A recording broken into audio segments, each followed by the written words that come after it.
Pozdraví z hôr Brazílie. Toto je moja manželka Beci a toto je moja sestra Miriam. Ktorá z nich sa na mňa najviac podobá? Moja sestra je lekárka so zameraním na životný štýl, je vydatá a má deti. Moja manželka je milovníčka prírodnej medicíny. Absolvovala niekoľko kurzov a je zakladateľkou a riaditeľkou MedSet, jednej asociácie. Naša dcéra Daniela, ktorá má 12 rokov, sa s ňou čoskoro zoznámite. Dobrý deň, priatelia. Sme my šťastní. Hovoríme po portugalsky. Sme vďační za technológiu, ktorá to prekladá do vášho jazyka. Sme nadšení a vďační, že môžeme zdieľať tému, ktorá nám prináša toľko fyzickej pohody, ale aj radosť a pokoj duše. Hlavnou motiváciou starať sa o zdravie je pomoc od Boha, aby sme mali jasnejšiu a citlivejšiu myseľ na počúvanie a pochopenie Jeho slova. Pán Boh nám dal podrobný manuál zdravia prostredníctvom inšpirácie vo Jeho slove. Prostredníctvom knihy Ellen White, ktorú nájdete v popise tohto videa, odporúčame všetkým, ktorí hľadajú fyzické, duševné a duchovné uzdravenie 8 Božích prírodných liekov. Sú výživa, cvičenie, voda, slnko, umiernenosť, čistý vzduch, odpočinok a dôvera v Boha. Výživa. Takže Miriam, povedz niečo o princípoch výživy bez ohľadu na kultúru a špecifické stravovacie návyky každej krajiny môžete prispôsobiť, upraviť alebo zastaviť to, čo vám škodí. A to je návrh. Nerobte náhle zmeny voči rodine. Proste Boha o múdrosť, aby ste mali pozitívnu skúsenosť a motivujúce spomienky. Vyskúšajte niektoré recepty a postupne zavádzajte nové koncepty. Niektoré základné princípy. Genesis 1.29 nám dáva dokonalé menu. Čerstvé z rúk stvoriteľa, ešte pred prvým jedlom Adama a Evy, ovocie, zrná, semienka, orechy. Neskôr pri zavedené zeleniny a korene. Snažte sa o čo najviac celozrné, bohaté na vlákninu. Čo môžete jesť surové?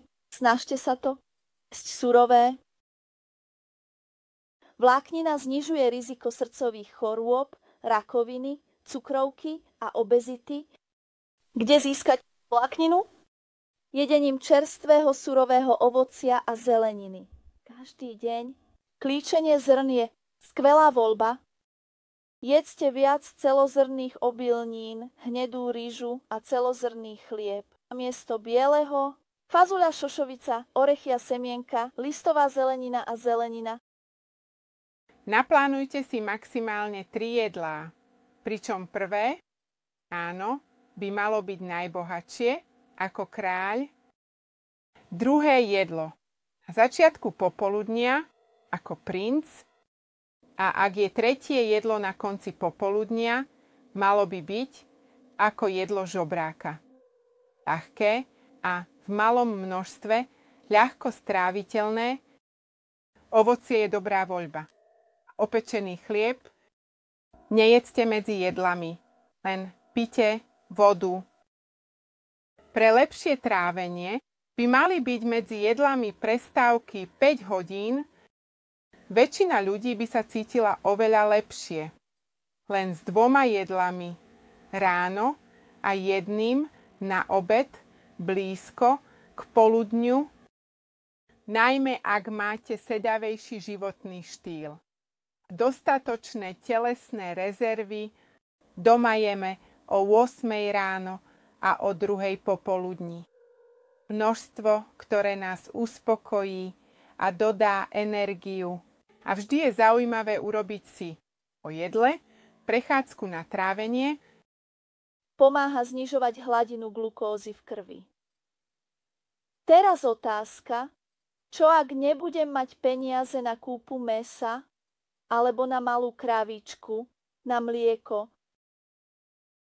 Lepšie pre tvoje zdravie. Viete, keď hovoríme o akýchkoľvek potravinách živočíšneho pôvodu, mäso, kurča, ryby, syr, mlieko, vajcia. Čím menej toho zjeme, tým lepšie. Naša rodina sa tiež rozhodla pre vegetariánstvo. Pozri, cholesterol je surovina na tvorbu pohlavných hormónov estrogen, progesterón, testosterón. Čím väčšie množstvo cholesterolu príjmeme, tým väčší je hormonálny disbalans, podporuje rakovinu v reprodukčných orgánoch, u žien najmä prsia, vaječníky, maternica a u mužov rakovina semenníkov, prostaty. Zvýšená konzumácia vajec podporuje predčasné dozrievanie aj pred obdobím, ktoré je na to vhodné v dospievaní. Tieto potraviny živočíšneho pôvodu sú tiež kyselinotvorné a podporujú bolesti kĺbov, čo je charakteristické pre autoimunitné, reumatické ochorenia. Znižte tiež na minimum príjem cukru. Znižuje schopnosť bielej krvinky, ktorá je vojakom obrany imunitného systému, fagocitovať, teda jesť invazívne zárodky. Bez prijatia cukru je biely krvinka schopná zničiť 14 baktérií za pol hodiny len so 6 lyžičkami cukru. Aktivita klesne len na 10 baktérií. S 12 čajovými lyžičkami, čo je ekvivalent pohára sódy, sa za 30 minút zachytí iba 5 apel baktérie. S 24 lyžičkami a zmrzlinou sa očakáva, že jedna biela krvinka zlikviduje iba jednu baktériu, takže môžeme uzavrieť, že ľudia, ktorí majú nízku konzumáciu cukru, majú nižšiu incidenciu infekčných ochorení. Cvičenie.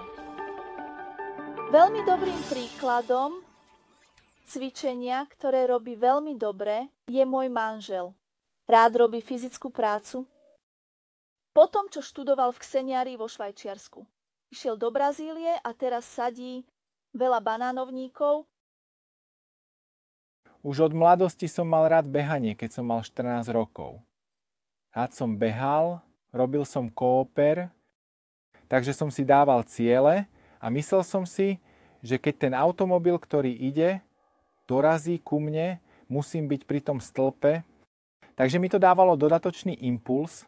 Fyzická aktivita posilňuje srdce, znižuje krvný tlak, spaľuje nadbytočné kalórie a pomáha pri chudnutí, čo nie je môj prípad. Znižuje stres. Vyberte si rôzne druhy cvičení, najlepšie vonku. A slnku. Začnite pomaly a postupne zvyšujte. Ale musí to byť pravidelne aspoň 30 minút denne. S potením a rýchlo bijúcim srdcom. Skutočné cvičenie, alebo ak ide o náročnejšie cvičenie.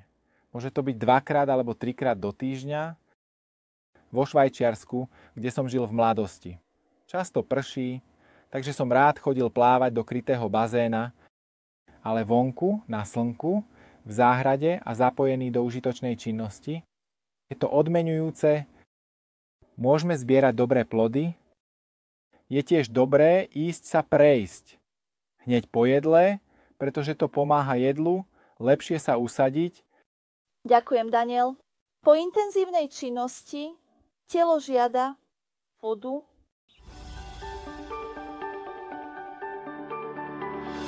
Takže Miriam, povedz nám o výhodách tohto lieku. Všetky živé bytosti sme závislé na vode Každá funkcia tela sa vykonáva. V tekutom stave voda je potrebná pre naše dýchanie. Keď vydychujeme a cez moč a musí sa doplniť, mnohokrát môžu bežné problémy ako bolesť hlavy, zápcha a niektoré problémy s chrbtom byť zmiernené jednoducho tým, že pijeme dostatok vody, jasná a bez zápachu moč. Dobrým ukazovateľom, či pijeme dostatok pre dospelého, sú 2 litre denne minimum. Nedávno som zvýšil svoj príjem na 3 litre a túto vodu by som mal piť 2 hodiny po jedle. Až pol hodiny pred ďalším jedlom.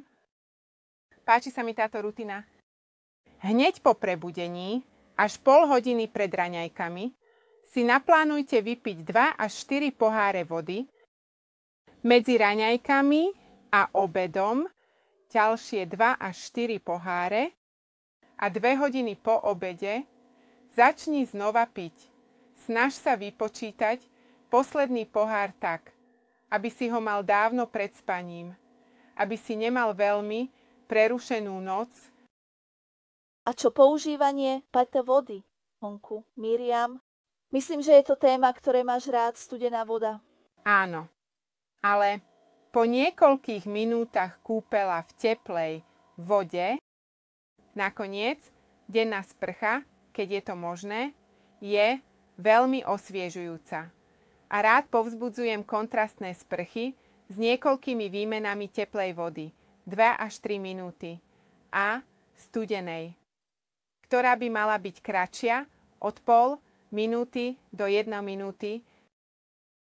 Robíme to každý deň aj s našou dcérou, odkedy bola novorodenec, a veľmi to pomáha jej imunitnému systému. V každodennom živote sa obmedzujeme na výmenu teplej a studenej vody, ale pri prvom znaku infekcie zvyšujeme výmeny.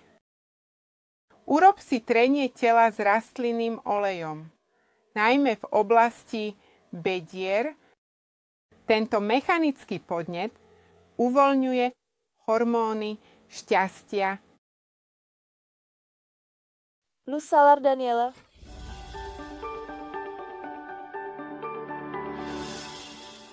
Tento ďalší liek je jedným z najliečivejších prvkov prírody a je tiež jedným z najmenej chápaných a využívaných ako terapia. To je slnečné svetlo. Moja néter Daniela, povedz nám o výhodách tohto lieku. S takouto svetlou pokožkou sa bojíš vystaviť slnku? Nie, teta slnko nie je nepriateľ, ale musíme vedieť, ako získať jeho výhody.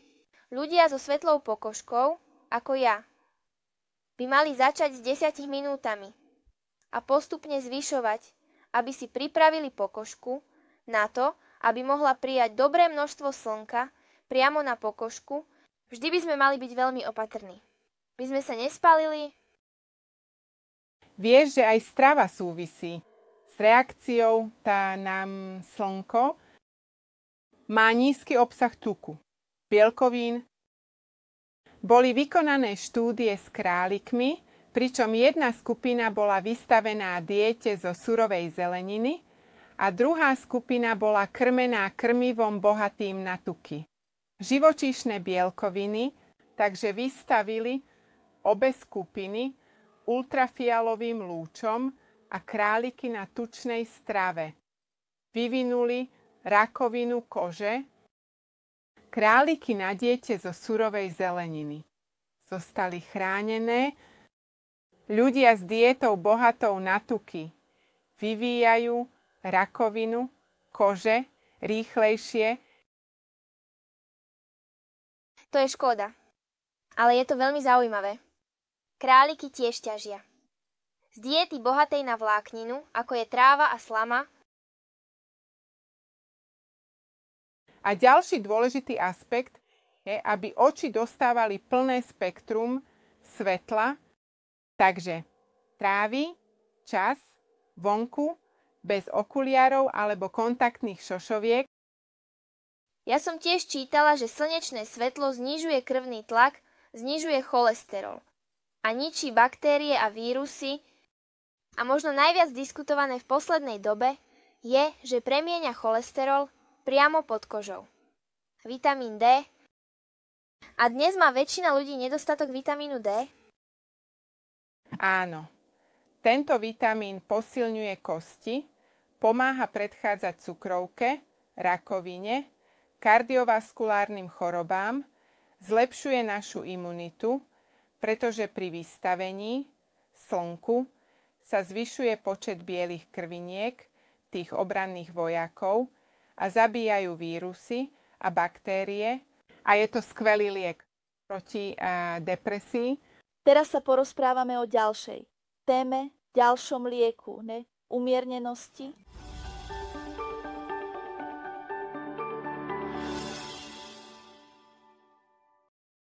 Umiernenosť podľa definície je zdržanie sa všetkého, čo je škodlivé a vyvážené.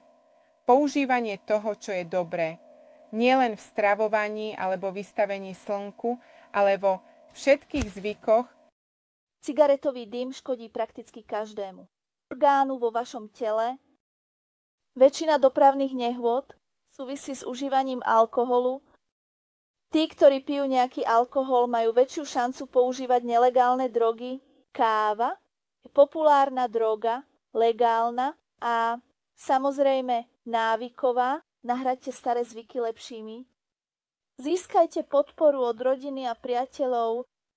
Dôverujte Božej moci, aby ste zvíťazili. Čistý vzduch.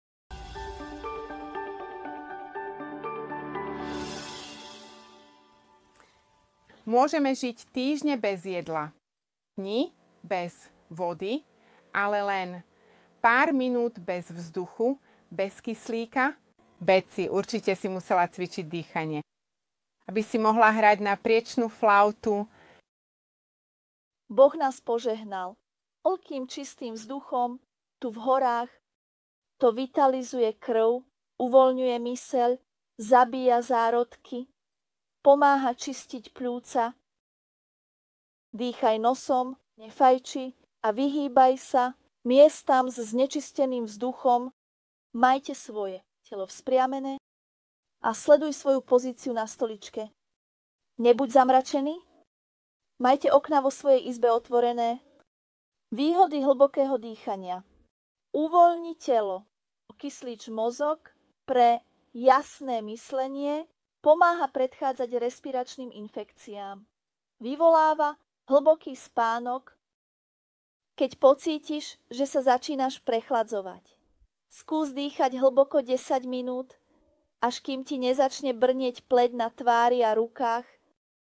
Kyslík je spojencem imunitného systému. Raz za týždeň daj svojmu posteľnému prádlu na slnko na niekoľko hodín, lebo na celý deň oddych.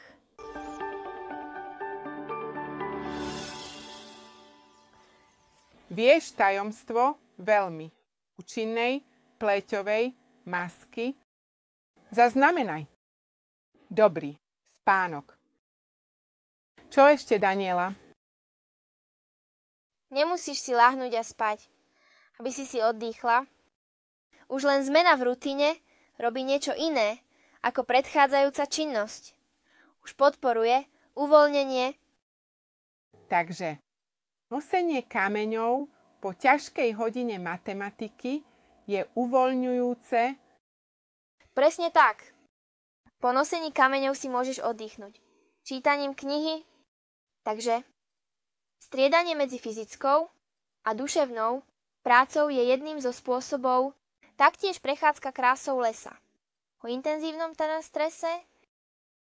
Aplikuj to, Daniela, do svojej študijnej rutiny. Urob si prestávku, choď sa prejsť, napíš si vodu, slnko a vzduch. A tvoja koncentrácia a pamäť sa obnovia. Teraz pokiaľ ide o nočný spánok. Niekoľko odporúčaní. Spíš 7 až 8 hodín každú noc. Je dôležité ľahnúť si. Keď už máš trávenie hotové, jedz skoro asi 2 až 3 hodiny pred spaním a ľahké jedlo a aj spánok je najsladší v noci. Keď mu predchádza fyzická aktivita, tí, ktorí cvičia svaly cez deň, majú dobrý spánok v noci. Múdry Šalamún hovorí, sladký je spánok pracujúceho. Nech je to málo alebo veľa, ale hojnosť bohatého mu nedovolí spať. Taktiež mať pokojnú myseľ a byť v pokoji so všetkými. Zaujímavé, ako sú všetky lieky prepojené. Žiadny alkohol, cigarety a kofeín. Otvor okna. Nechaj čistý vzduch vojsť. V nastaveniach svojho mobilného telefónu alebo aplikácie si nastav obrazovku na červenkastejšiu farbu, ako čo znižuje množstvo modrého svetla. Čím menej času stráviš na svojom mobile alebo inej obrazovke pred spaním, tým lepšie. Čítaj 20 minút Bibliu pred spaním, pretože to zabraňuje nočným morám. Zníž svetlá vo svojej izbe. Ime biele a modré. Pros Boha, aby si dobre spal. Dobrý spánok. Dôležitý. Zvyšuje obratnosť a kreativitu počas dňa. Znižuje riziko dopravnej nehody. Zvyšuje schopnosť učiť sa a zapamätať si, čo si sa naučil. A zlepšuje schopnosť zvládať bolesť. Je nevyhnutné mať jeden deň odpočinku za týždeň. Veľmi pomáha mať aj ročné prázdniny. Príď ma znova navštíviť počas prázdnin, Daniela. Plány sú hotové.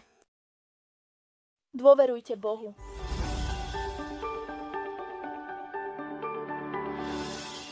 Teraz pozývame môjho manžela Daniela, aby sa vyjadril k tomuto lieku. Pripomínam dostupnosť ostatných videí na kanáli o biblickej téme 3 anielské posolstvá. Veríš v Boha? Mať vzťah s Bohom prináša vnútorný pokoj a stabilitu. Dáva silu odpúšťať ostatným. Tajomstvom je modliť sa za tých, ktorých nemáš rád. Prijať im dobro, uvidíš, aký rozdiel to robí. Dôvera v Boha prináša lásku do domova a pomáha liečiť problémy a traumy. Ako rásť v dôvere? Dôvera rastie skúsenosťami. Odpovedané modlitby posilňujú vieru. Vec, že Boh sa o nás stará ako Otec a ak si prajeme Jeho prítomnosť a žiť tak, aby sme ho neodrádzali. Nikdy nás neopustí. Modliť sa je rozprávať s Bohom ako s priateľom. To nám dá silu čeliť výzvam života. Preto sa tiež nazýva dých duše. Máme tu na našej chate kútik v záhrade, kde sa zvyknem modliť, ak pôjdeš k sebe domov. Vyhrať si špeciálne miesto len na rozprávanie s Bohom, tak zatvor dvere. Hľadaj jeho prítomnosť. A ja rád sa modlím pri západe slnka, ako to robil Izák. Daniel a David sa oddelili 3-krát denne, aby sa trochu porozprávali s Tvoriteľom. Keď sa dostávame do duchovného kontextu, chceme tu zahrnúť niekoľko dôrazov na spojenie mysle s telom. 9 z 10 chorôb a svoj pôvod v mysli. Narušenie v domácnosti možno až tak rozžiera samotnú dušu. Lieky narúšajú myseľ. Faločné doktríny, ako tie o večne horiacom pekle, spôsobujúce večné trápenie bezbožných, dávajú skreslený pohľad na charakter Boha.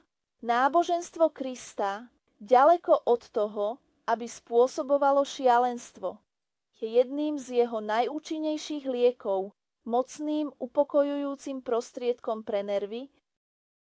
Aby sme uzavreli túto tému o zdraví, dotkneme sa málo skúmaného, ale veľmi dôležitého problému v zdraví žien, že polovica ženských chorôb je spôsobená chybou v oblečení, Nechám vás dve, aby ste sa vyjadrili.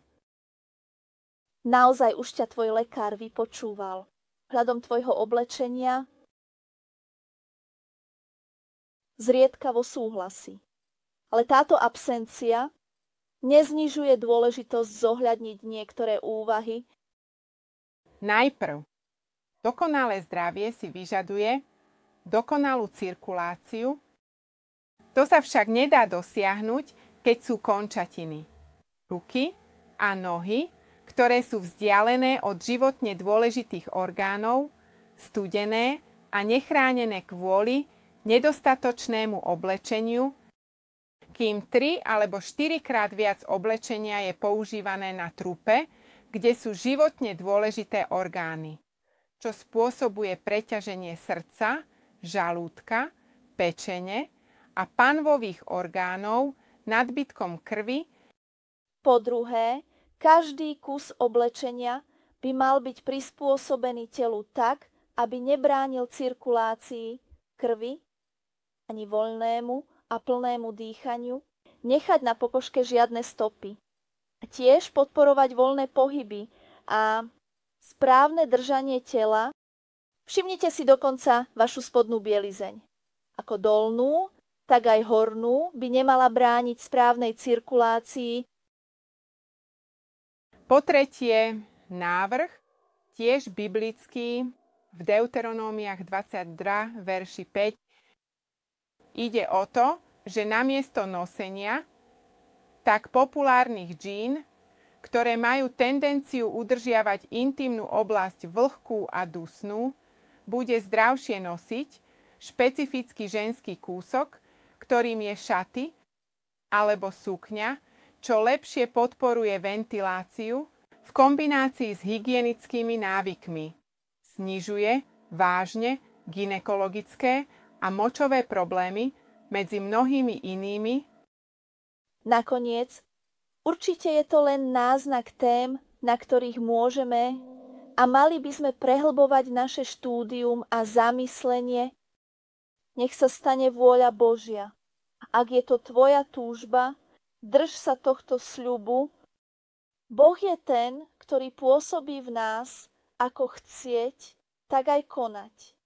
Podľa svojej dobrej vôle. Filipanom 2.13. Viera, víťazstvo